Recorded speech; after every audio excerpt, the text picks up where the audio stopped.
Reels वाली बहू। प्रज्ञा को रील्स बनाने का बड़ा ही क्रेज है और वो दिन भर रील्स बनाती रहती है। खाते पीते घूमते फिरते घर में कॉलेज में रील्स बनाने के कारण प्रज्ञा पूरे कॉलेज में हाईलाइटेड है। जहां उसकी रील्स सभी को पसंद आते हैं, वहीं मनीषा चिंता में डूबी रहती है। एक रोज जब खाते हुए प्रज्ञा रील्स बना रही होती है, तब मनीषा कहती है, एक मिनट भी चैन नहीं है इस लड़की को। ये नहीं कि खाना तो आराम से खा ले, लेकिन नहीं, अरे थोड़ी देर रील्स नहीं बनाओगी तो आसमान नहीं टूट पड़ेगा। अरे मम्मी, इसी को तो कहते हैं डिटर्मिनेशन। तुम नहीं समझोगी ये सब। भगवान, इस लड़की को सद्बुद्धि दे। जब देखो तब टेढ़ा बाका मुंह बनाती रहती है। मनीषा की बात का प्रज्ञा पर जरा भी असर नहीं होता और वो खाते खाते रील्स बनाती रहती है। दिन बीतने लगते हैं और देखते देखते प्रज्ञा का कॉलेज भी खत्म हो जाता है। आए दिन कोई ना कोई मनीषा को प्रज्ञा की शादी करवाने का सुझाव दे जाता है। सब ठीक ही कहते हैं, प्रज्ञा की शादी कर देनी चाहिए। अपने घर के काम काज में व्यस्त हो जाएगी तो खुद ही ये रील्स और नाच गाना बंद हो जाएगा।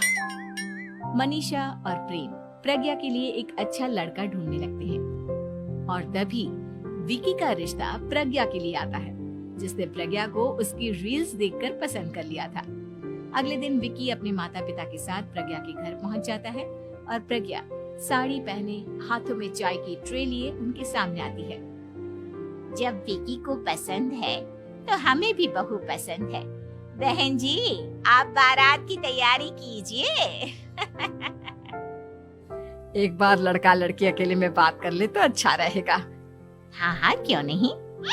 मनीषा विकी को प्रज्ञा के कमरे में भेजती है, जहां प्रज्ञा पहले से ही रील्स बना रही होती है। तभी विकी कहता है, आ गए आपके साजन जी। हमारे साथ ये रील्स कंप्लीट करती तो और भी अच्छा रहता। अच्छा जी, अब आ ही गए हैं तो बना ही लेती हूँ आपके साथ।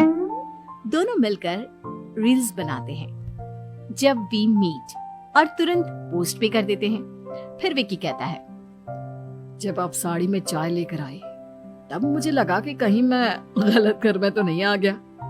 अब सही है। दोनों की शादी पक्की हो जाती है और शादी के दिन भी प्रज्ञा रील्स बनाने से चूकती नहीं। यहाँ तक कि बारात के समय भी नाचते हुए रील्स बनाती है। सभी लोग प्रज्ञा की तारीफ के पुल बांध देते हैं और प्रज्ञा नाचती गाती अपने ससुराल चली जाती है। सब कुछ अच्छा चल रहा होता है।